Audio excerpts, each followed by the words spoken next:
بسم الله الرحمن الرحيم. هنبتدي يا شباب بادفايز. ادفايز اللي هي النصيحه.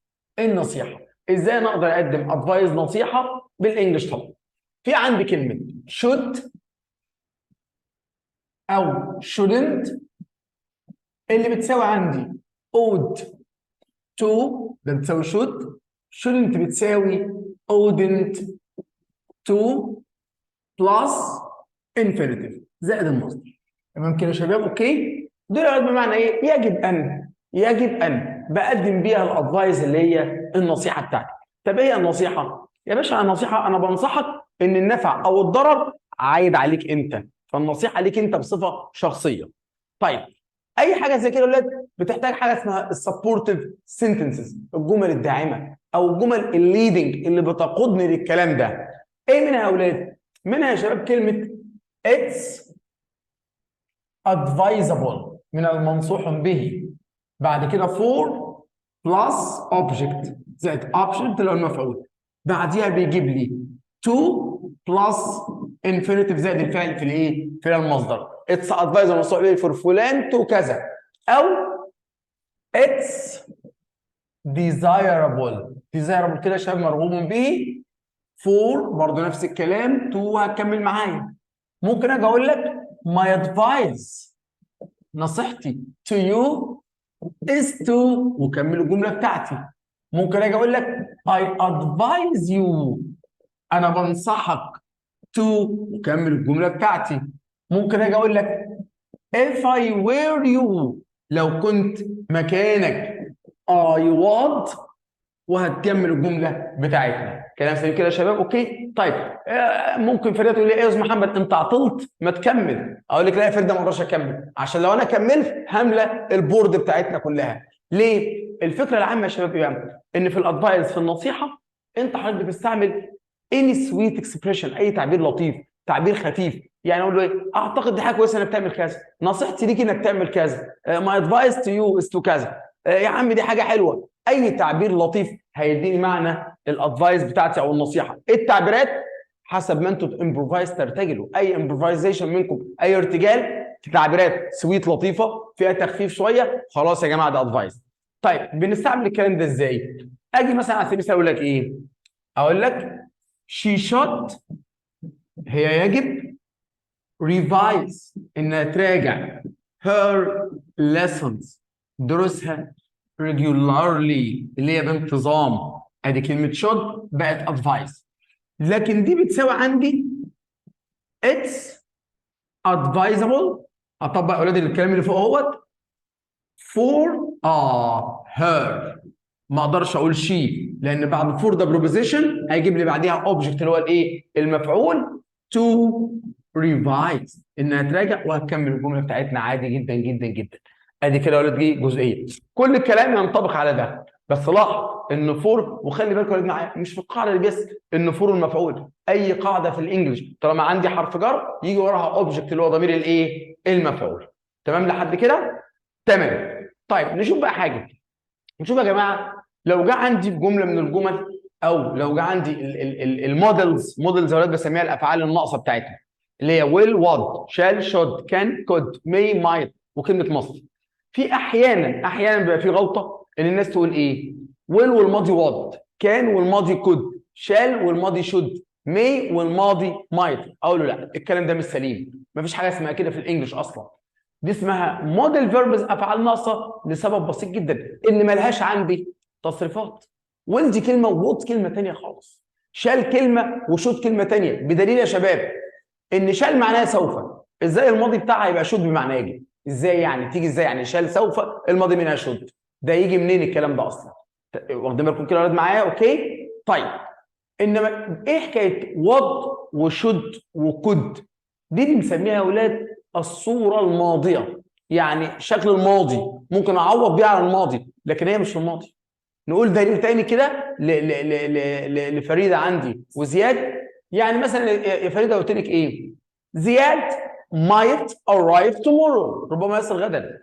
طب ما هي might جت مع المستقبل، ازاي ماضي يعني؟ ده بالعكس، ده انا لو قلت لك زياد might arrived yesterday غلط، ما تنفعش ماضي اصلا. لان الافعال الناقصه كلها بيجي بعديها الفعل في المصدر. تمام؟ يبقى اتفقنا ان الافعال الناقصه مش حاجه اسمها مضارع وماضي. اوكي. احيانا ممكن يكون من ضمن استعمالها شيء في الماضي، احيانا ده بالصدفه. امتى بس هي الكود بس ممكن تيجي ماضي؟ امتى؟ لو جات للتعبير عن القدره على عمل شيء. اقول ايه؟ now I can run fast. لكن لو قلت in the past I could run fast. اوكي I could run fast. تمام معايا كده يا ولاد؟ اوكي. لكن could لها استعمالات ثانيه. ممكن اجي اقول لك ايه؟ could I visit you tomorrow؟ ممكن ازورك غدا. could I help you now؟ استعمالات ثانيه للمضارع والمستقبل عادي كده. طيب انت يا مستر محمد عايز توصل في ايه في الكلام ده كله؟ عايز اوصل ان الفعل الناقص لو حبيت اعمله ماضي هجيب بعديه هاف والتصريف الثالث، وفي الحاله دي بيتغير الغرض منه، بيتغير استخدامه. هوريك ازاي. بصوا معايا كده يا اولاد. لو جينا قلنا بدل should والانفينيتيف المصدر، لا انا هخليها should have plus bb. هنا ما بقتش بقى بمعنى يجب، هنا بمعنى كان يجب، كان لازم عليك. ما بقتش كمان ادفايس نصيحه، ده بقت بليمنج، بلومك. you did you didn't، بلومك انك ما عملتش حاجه، في حاجه انت ما عملتهاش. ازاي؟ لما اقول مثلا احمد arrived late، وصل ايه؟ متاخر. فاجي اقول ايه؟ he should have taken a taxi، كان لازم ياخد تاكسي، كان لابد ان ياخد تاكسي. كده بقت ماضي، والغرض منها اتغير من النصيحه الادفايس الى ايه؟ اوبليجيشن، الى اسف البليمنج اللي هو اللي انا بلومك، كان لازم ياخد تاكسي، معنى كده ان هو ما خدش. والعكس بتاعها ايه يا شباب؟ العكس بتاعها كالاتي. ايه هو؟ shouldn't have plus bb. يعني ايه؟ لم يكن يجب ان. هنا انا بعمل ايه؟ blaming، بلومك. you did، انك عملت، انك عملت. يعني لما اجي اقول لك ايه على سبيل المثال كده ان علي lost the game، خسر المباراه، خسر اللعبه. شوف انا اقول ايه يا اولاد؟ هنا يا اولاد he shouldn't have played badly، ما كانش لازم يلعب بطريقه ايه؟ سيئه. معنى كده ايه؟ انه عمل كده، انه لعب بطريقه سيئه. يبقى عرفت حاجه. should و shouldn't مع ought و wouldn't، ولو جاب معاهم infinitive انا كده بعمل ايه؟ بعمل معاهم ان انا بقدم ادفايز النصيحه. لو جه علي should have و shouldn't have والتصريف الثالث، لا انا هنا بليمنج، يعني بلوم. اوكي تمام. دي بنخش في جزئيه ثانيه. لو تمام الناس تبعت اوكي كده، فريده، زياد، الجماعه اللي معانا كده كله يبعت اوكي كده. لو تمام، لو في حاجه قول لي عيدها. فين الناس؟ اوكي زياد، اين انت يا فريده؟ I want to see you أو read from you. أين فريدة؟ يس اوكي حلو يا يس بتكتب، فريدة بتكتب انجليزي عربي. ماشي يا فريدة انا هعديها. يس اوكي. ادي كده تمام يا اولاد. اوكي معايا؟ تعالوا نشوف. مكسله غير الكيبورد. ايوه صح يا فريدة، لسه هغير الكيبورد وندوس على شيفت ومش عارف ايه، ده موال وتاكسي رايح وتاكسي جاي لحد الباتون الزر بتاع الكيبورد. يلا خلي بالكم معايا. بصوا يا شباب، تعالوا بقى ننتقل من ادفايز النصيحه الى اوبليجيشن. اوبليجيشن اللي هو الايه؟ اوبليجيشن اللي هو الالزام. اوبليجيشن الالزام. الالزام عندي في عندي must، في عندي have to، في عندي need to plus infinitive زائد الفعل في المصدر. ده بقى الزام. ايه الفرق بينه يا مستر محمد وبين النصيحه الادفايس؟ الادفايس something related to you، شيء متعلق بيك. لكن الاوبليجيشن بتاعنا او الالزام لا يا باشا، ده شيء يخصك انت والاخرين، شيء عام. ما ينفعش انك تتصرف من دماغك، لازم انت التصرف اللي هتعمله مرتبط بناس ثانيه، مرتبط بتعدي على القوانين، مرتبط بتعدي على حقوق. هنا ما يبقاش نصيحه، يبقى اوبليجيشن اللي هو الالزام. بدليل ايه؟ ان حتى السبورتيف سنتنسز، الجمل الداعمه بتاعته هتلاقيها اقوى من دي، هتلاقيها فيها عنف شويه، فيها تشديد شويتين. زي ايه؟ هنا قلنا اتس ادفايزر من المنصوح به، هنا هنقول اتس important من المهم for والاوبجكت وكذا. ممكن اقول it's necessary من الضروري for فلان تو كذا. ممكن اقول you are obliged انت مجبر. ممكن اقول it's obligatory ده اجباري for فلان تو كذا. مش هكمل الجمل. ليه مش هكمل الجمل يا مستر محمد؟ لسبب بسيط جدا، ان زي ما قلت اي بقى جمل فيها تشديد فيها قوه، لا يبقى هنا هي اوبليجيشن اللي هو الالزام، ما هياش ادفايس خالص، ما هياش نصيحه نهائي. اوكي يا ولاد، ايا كان بقى التعبير، وانتوا برضو التعبيرات تقدروا توصلوا لها اكتر مني، فيها تشديد من اللازم، من الضروري، من الواجب عليك، ده شيء اجباري، ده شيء مش عارف ايه، خلاص انت كده دخلتني في بند الايه؟ الاوبليجيشن اللي هو الالزام. يعني لو جينا قلنا ايه هنا؟ You must wear، لابد أن ترتدي اليونيفورم، يونيفورم اللي هو زي موحد on going to school، عند الذهاب إلى المدرسة. دي عندي بتساوي يا أولاد عندي كده على سبيل المثال it's important من المهم for you بالنسبة لك to wear، كمل بقى a uniform، خلاص الزي الموحد. تمام معايا كده؟ ما ينفعش اقول اتس ادفايزر. نرجع بقى ونشوف ايه الفرق بين ماست وهاف تو. هي هاف تو يا اولاد انت مجبر وليس لديك اختيار، شيء اجباري، معنى صح، الزام خارجي. الزام خارجي يعني ايه؟ يعني قوانين موضوعه، حاجات ثابته. اما ماست غالبا هي الزام داخلي خلقي او ديني، عشان كده هاف تو اقوى منها. ممكن فريق تقول ايه؟ استاذ محمد اتجنن بيقول الالزام الخلقي او الديني اقوى من الالزام الخارجي. للاسف بدليل ان الحرامي لما بيسرق امتى يبقى نجح في سرقته؟ لو ما حدش مسكه. يقول لك انت كمان لو ما حدش مسكه يا فريد زي دي يقول لك ايه؟ يقول لك الحمد لله، يعني بيشكر ربنا على المعصيه، الحمد لله.